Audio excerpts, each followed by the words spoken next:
Queridos irmãos, a paz do Senhor. Vou dar continuidade aqui, eu vou falar das principais traduções da Bíblia para o idioma inglês, a Bíblia traduzida para o inglês. Bom, a primeira delas é a Bíblia de Genebra. Essa é a segunda versão mais popular da Bíblia no idioma inglês.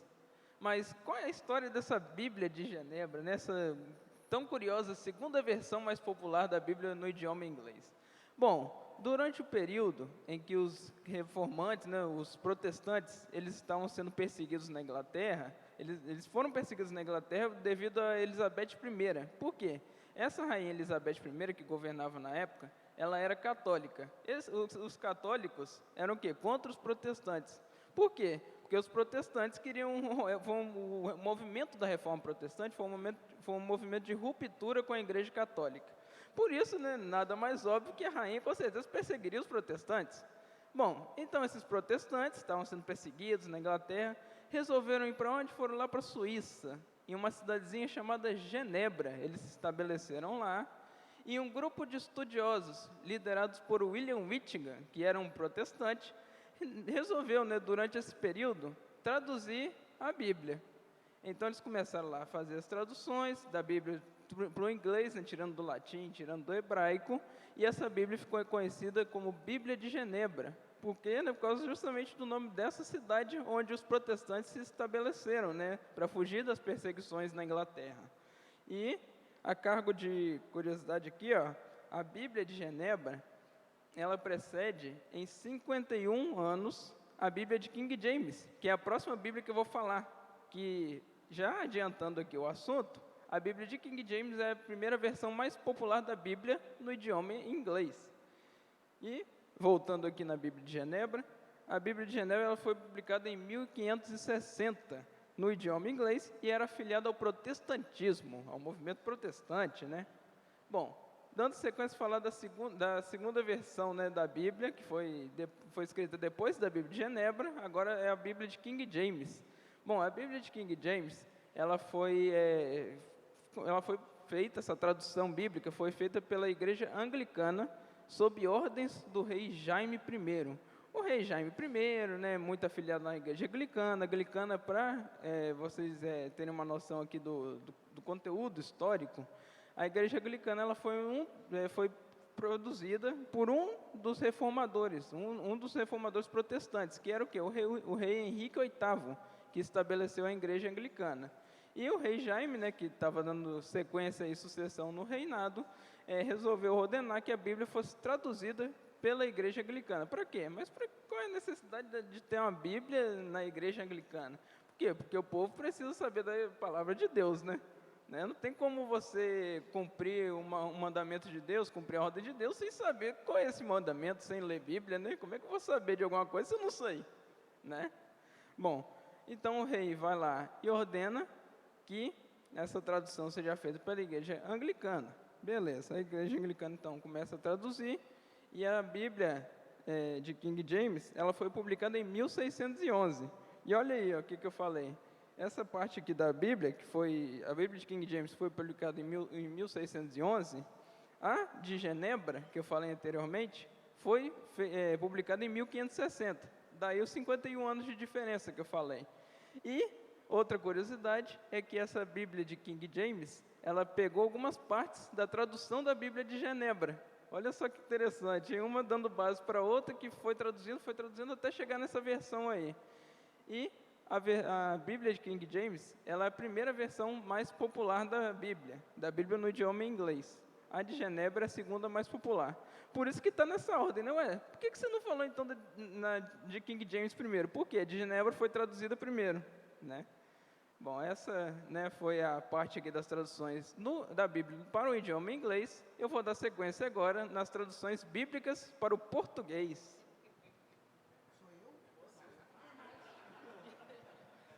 Eu estava viajando.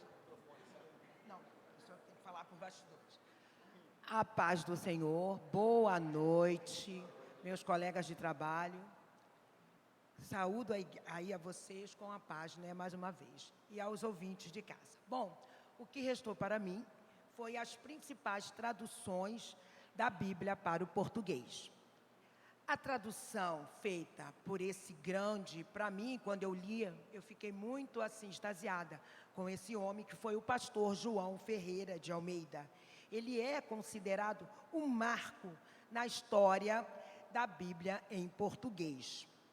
E coube a ele traduzir tanto o Novo Testamento quanto o Antigo, tá bom?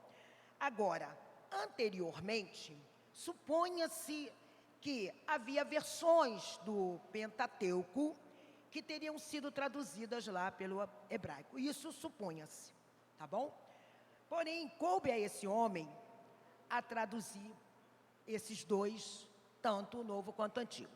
Esse homem, ele nasceu em 1628, tá bom? Em Torre de Tavares, lá no interior, né, de Lisboa. Aos 14 anos, ele resolveu ir para Malásia. Lá, ele se entregou ao protestantismo. Ele era católico. Agora, o interessante que eu achei assim maravilhoso foi que, através de um panfleto espanhol com o tema Diferença da Cristandade, esse homem ficou encantado pelo protestantismo e largou o catolicismo. O que eu quero dizer aqui? Realmente, Deus, quando Ele quer, Ele faz a obra dEle. Cada um de nós temos um dom, precisamos saber qual é esse dom, porque não existe o melhor nem pior para Deus. Ele não faz acepções de pessoas, tá? Você tem um dom. Basta você conversar com Ele. O que o Senhor quer que eu faça na sua obra? Porque parado não dá, né, gente? Ficar na cadeira sentado não dá. Deus quer que você trabalhe, quer que você mostre a sua capacidade. Se você não tem, Ele capacita. Foi o que aconteceu com este menino. Aos 14 anos, ele foi para o protestantismo. Lá, ele se transferiu para a igreja reformada da Holanda. Ele ali trabalhou, ele ali foi falado, estudou a obra do Senhor. E então, no ano seguinte, começou a pregar o evangelho no Ceilão, em Sri Lanka, na Ásia, e em muitos pontos da costa de Malabar. Sobre o Novo Testamento, de 1681, a Biblioteca Nacional de Lisboa possui um único exemplar. E olha que lindo, corrigido por ele. Então, se nós tivéssemos interesse de ir lá, né, para saber, de olhar esses exemplares, seria top, né? E esta obra foi a única que Almeida viu publicada, porque logo após ele faleceu em 1691, ok? Agora, eu vou falar da tradução do padre Figueiredo. O padre Antônio Pereira de Figueiredo fez a primeira tradução católica a partir da Vulgata Latina, que foi aqui falada, que foi Jerônimo que traduziu do hebraico para o latim, né? O padre Antônio Pereira de Figueiredo, publicando o Novo Testamento, ele publicou entre 1778 e 1781, em 6 volumes. O Antigo Testamento foi publicado entre 1782 e 1790, em 17 volumes, tendo a Bíblia, ao todo, 23 volumes. Uma versão mais reduzida, em 7 volumes, é considerada padrão e foi publicada em 1819. A versão em volume, o único só publicada, porque em 1821 houve a publicação de um único volume. Figueiredo inclui em sua tradição os chamados livros apócrifos. Esses livros, ele não é bem assim... os judeus acham que esse livro não tem muito crédito, porque os cristãos que traduziram esse livro, os judeus, achavam na época, que eles não foram inspirados por Deus. Foi falado tanto isso daqui, né? Então, eles não acreditam. Mas o Concílio de Trento havia acrescentado os livros canônicos em 8 de abril de 1546. Esse fato tem contribuído para que a sua Bíblia seja ainda apreciada pelos católicos romanos nos países da fala portuguesa.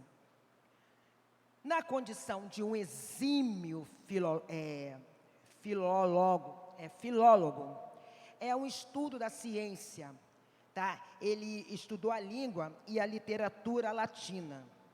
Figueiredo pôde utilizar-se de um verdadeiro monumento da prosa portuguesa. Porém, nem tudo, né? A gente pensa que estuda, e quanto mais estuda, mais tem que estudar. Ele foi um filólogo da língua latina, só que não conhece as 85 línguas originais e ele ter se baseado somente na Vulgata. Ele só se baseou na Vulgata.